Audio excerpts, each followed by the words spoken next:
আসসালামু আলাইকুম বন্ধুরা, সবাই কেমন আছেন? আমি আলহামদুলিল্লাহ আমার পরিবারের সবাইকে নিয়ে অনেক ভালো আছি। আমি আজকে নিয়ে আসলাম একটা রেসিপি।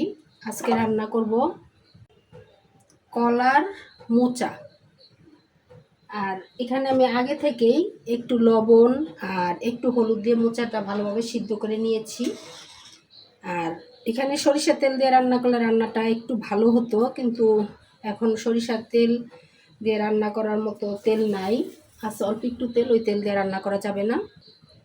তাই আমি এখন রান্না করছি সয়াবিন তেল দিয়ে। বিসমিল্লাহ। আর আমি এখানে একটু ছোট ছোট করে আলু কুচিয়ে নিয়েছি। কুচিয়ে মানে একটু গোটা গোটা গোটা গোটা করে কেটে নিয়েছি। আর এখানে আছে কিছু নারিকেল। নারিকেল আর আলু আমি সেমভাবে কুচি করে নিয়েছি। এখন ভেজে নিব একটু তেলে।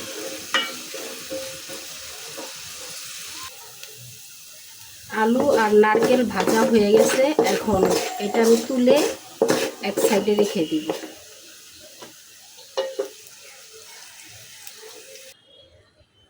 ভেজে নিলাম আলু আর নারকেল। এখন দিয়ে দিব আর একটু তেল। এখানে সরিষার তেলটা দিয়ে রান্না করলেই ভালো হতো।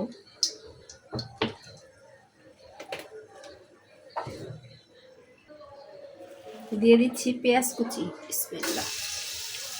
আর দেখেন কলার মোচাগুলি পরিষ্কার করতে গিয়ে আঙুলের কি অবস্থা, দুনিয়ার কষ লেগে আছে।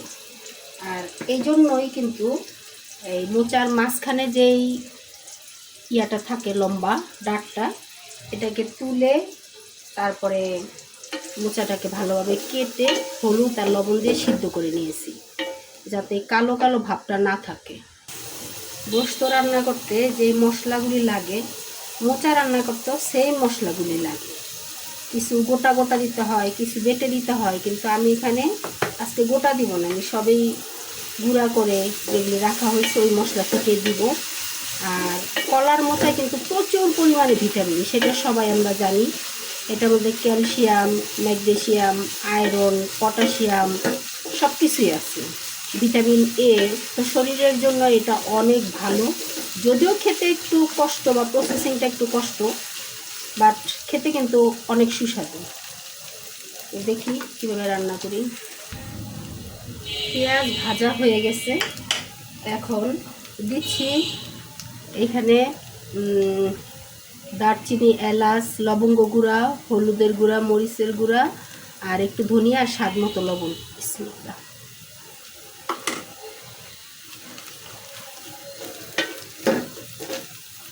একটু ভেজে তারপরে মশলা কষানোর জন্য একটু পানি দিব। দিচ্ছি মশলা কষানোর জন্য অল্প একটু পানি। বিসমিল্লাহ।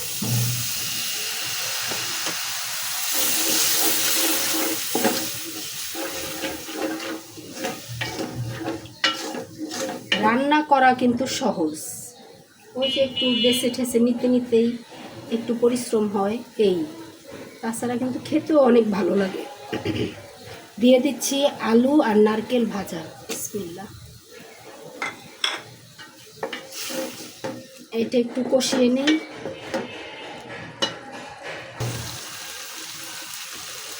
এখন দিয়ে দিব সিদ্ধ করে রাখা কলার মোচা। বিসমিল্লাহ।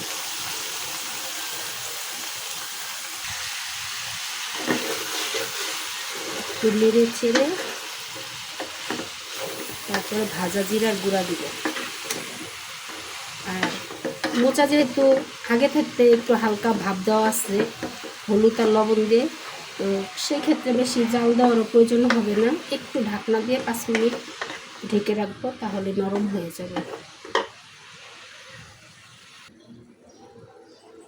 বিসমিল্লাহ।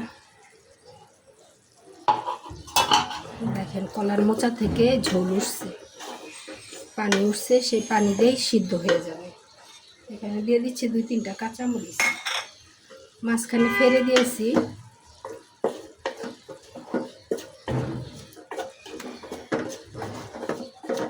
এখন দিব একটু জিরার গুঁড়ি,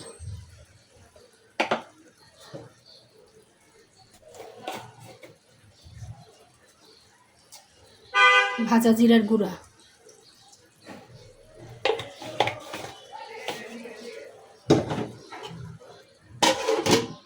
আর কিচ্ছু দেওয়া লাগবে না।